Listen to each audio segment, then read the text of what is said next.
Are you nervous just thinking about doing an interview? If so, you're not alone. This is true for most people. Hi, I'm Cynthia, and this is English Unite. Today we're going to talk about 10 tips to help you have a really strong, positive interview experience. But before we get started, take a moment and click subscribe with notifications so you'll never miss another video. This is just a quick reminder that the tips we're going to talk about will also include some culture tips. So as we continue today, you're going to learn a little more about the culture, specifically in the United States, but that's very common in other countries that speak predominantly English. So let's jump into tip number 1. Do your research. This is really important. So remember that today's video, we're talking about the actual interview. So before you get to this stage, you already have looked for jobs and prepared your resume and any other documents. Now you're ready to actually go to the interview. What you need to do before the interview is to gather information about the company, business, or organization that you're applying to. Read on their website, talk to people, find out their mission statement, what do they value as an organization, and then find out what qualities specifically are they looking for in their team members, including the specific position you're applying for. It's really important to read about the company or get information about the company and also carefully study the job description.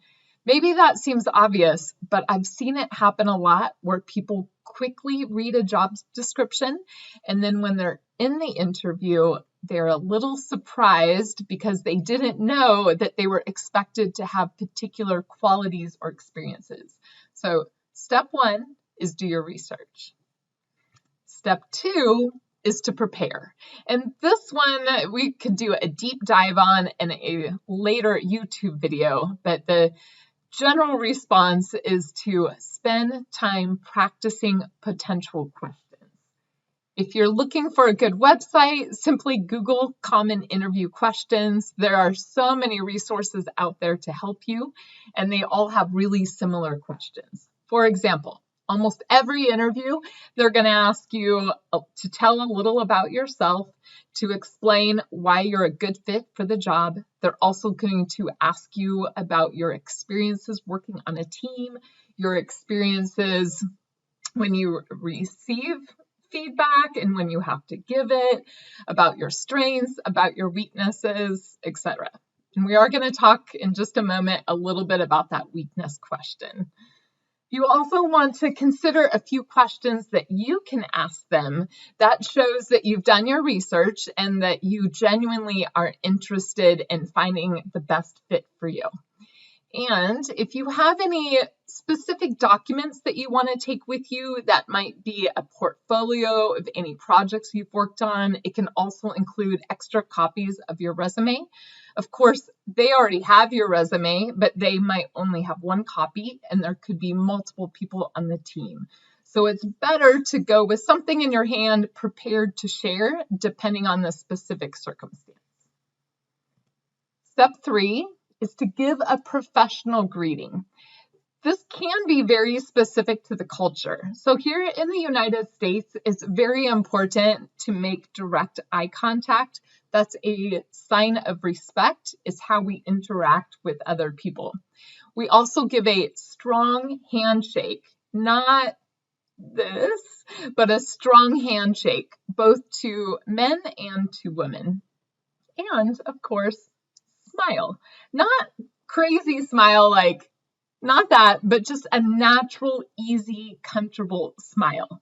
And you might need to practice these things before the interview as part of your preparation if they don't already feel totally natural for you, or if it's a little bit different in your culture.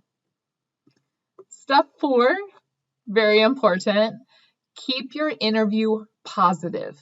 Don't complain about your previous jobs or your employers or the people you worked with, and don't complain or talk negatively about yourself. Both of those can be very tempting. You do want to be honest. We're going to talk more about that in a moment. But you don't have to go on and on about how terrible your previous boss was. Instead, you can focus on what you're looking for in your next job that shows that you really value a workplace that works as a team, that gives feedback, where everybody is treated equally, et cetera, et cetera. So imagine the difference between saying, I left my previous job because my boss was terrible, and saying, I am looking to be a part of a company where every player is important and where I can use my skills to contribute to the team. So you don't have to talk about everything that was so bad before. Instead, focus on the positive and what you're looking for in the future. Number 5, this can be a little difficult for a lot of people. Sell yourself. This is your moment. You have to get a little uncomfortable, depending on your personality, and talk about yourself. You don't want to do this. My name's Cynthia. I'm a teacher. I like teaching. No, you need the confidence to talk about yourself and what you've done with some authority, to focus on your skills and your willingness to learn. That second one is super important. You're not going to know everything or have all the experience for any job, but the employer is looking to hire somebody who wants to be there and is willing to learn. So you will need to talk about your strengths and how they support the organization or the company.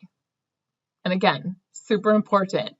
Don't apologize for your lack of experience. This goes in that category of keeping it positive. This includes your English level. The temptation is real, and I have heard it a lot from my students. I don't speak good English, or my English is bad. Stop right there. You absolutely do not want to say that in an interview. You also do not want to think that way. You want to think about what you have to contribute. And that is that you speak more than one language, you have more than one culture, you have a diverse experience. All of these things you have to offer to this new company. Number 6, find your confidence, find your passion.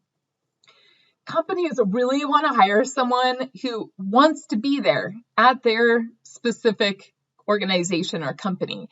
And they want to hire somebody who can work well on a team. Super important. So I want to tell you an example from my own experience, and I hope that you'll remember this the next time that you're preparing for a future interview.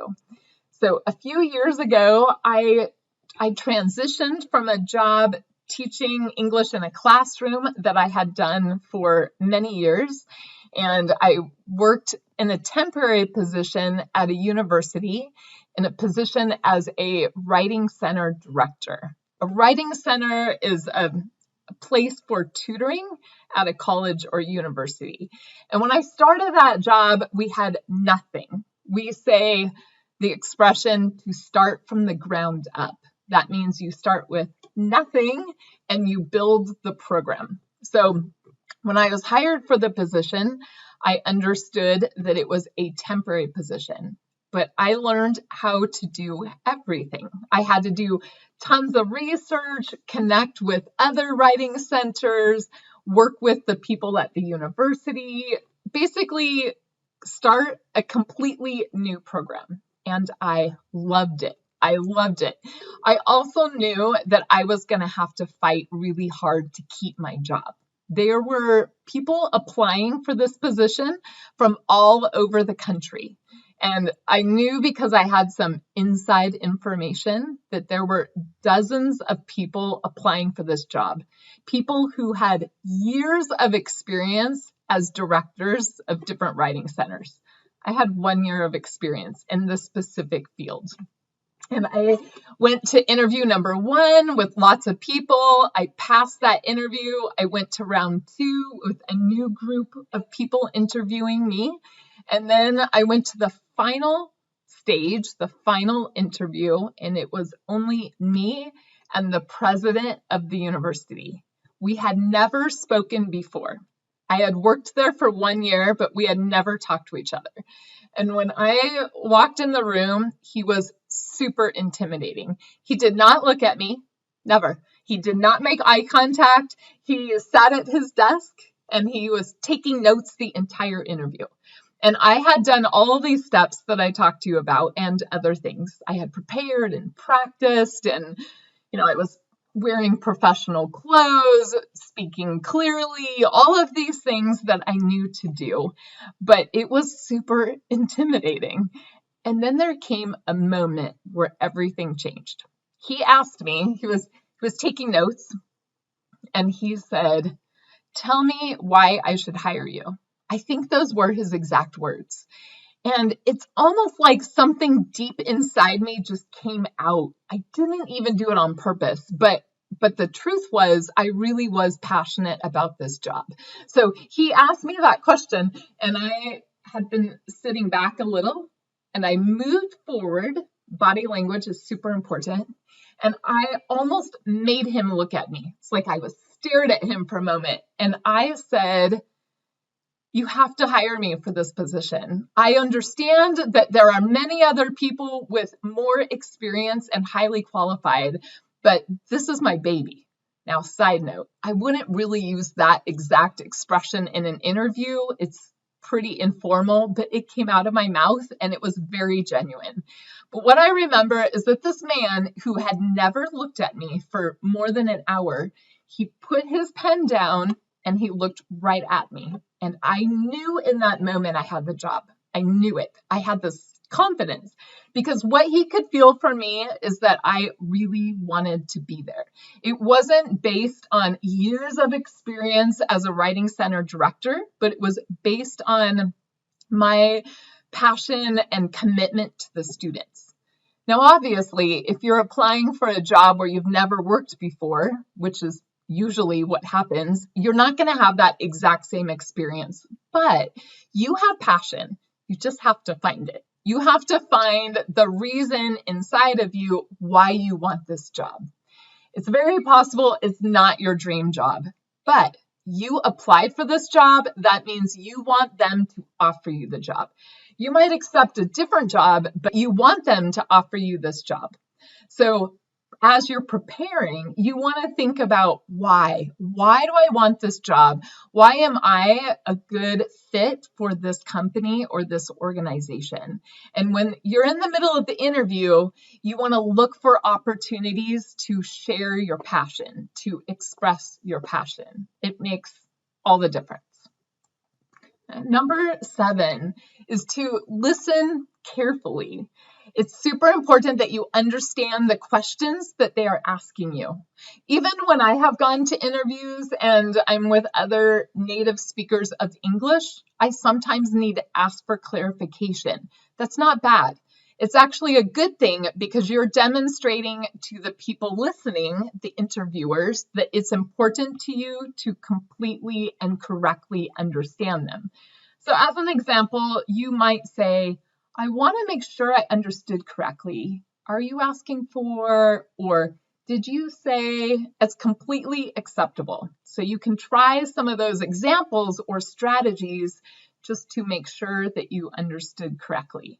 Answer honestly, concisely, and with specific details. This means that it's super important to tell the truth. No excuses. Don't exaggerate. Don't say something that's not true. Period. To say something concisely means to take a lot of information and make it shorter. So interviews, they're a lot of work for the people doing the interview. They're a lot of work for you. So people don't want to listen to you talk and talk and talk. They're listening for something very specific. They want you to give specific details or specific examples. So for example, if they ask you to share about a time when you have needed to work with a team, you don't want to say, "I've worked on many teams," period. You can say, "I have worked on many teams. For example, last year I was part of," etc., etc. And then you give that specific example. Also, when you finish answering a question, there might be a time when you would say, "I'm happy to share more examples if that is helpful." or I'm happy to provide more details if you're interested. Something similar, something where you're maybe not totally sure if they're looking for more information, but you want to give them the option to ask you for more. You're also demonstrating that you have a lot more that you can share. 9, this is the weakness question. Here's your secret. You want to take that question and make it a strength. So if you're watching this video right now, probably English is not your first language. If that's the case, and you are interviewing for a company where you will be using English, then you can automatically use that as your weakness. I say it like this because you're going to make it a strength, which it is. So you could say something like, English is not my first language, but, or for this reason, I have found the value of teamwork. I know how important it is that I collaborate with my team members. If I'm sending an email outside of the company, I always ask for feedback. This has also helped me realize how much I have to offer since I speak another language and I have experience with another culture. I can contribute that to the team. Also, I continue to practice English daily, I take classes, et cetera, et cetera. So now you're taking your example that's negative and you're changing it into something positive. You're demonstrating that you can work on a team. You're demonstrating that you recognize your weakness, but you're going to keep working on it. If that's true in English, that's also true in all other areas of your work that you can contribute. So take your weakness and turn it into a strength. Focus your time, including on this question, on talking about how this weakness has actually made you a better person and given you an experience that will help you be able to contribute more to the team. This last tip is a fun little secret that a lot of people don't know. If possible, send a handwritten thank you note to all the people who interviewed you. Keep it short but sincere. Talk about something specific from the interview. Appreciate them for taking the time to work with you. Use their exact names if possible. Hopefully you can gather that information during the interview. If not, you can probably find it if you Google the company, or you can send a message to the administrative assistant and get the names of the people who interviewed you. This might seem like a small thing, but it can make a really big impact. Take a moment and share something that you learned either from the video or that you have learned from your personal experience, and let's have a conversation in the comments. Also, don't forget to subscribe. We'll see you here for the next video.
But you also want to remember the bigger picture is to focus on who you are as a person and what you can contribute to this team. And if you are thinking like that, then you will have an incredible interviewing experience.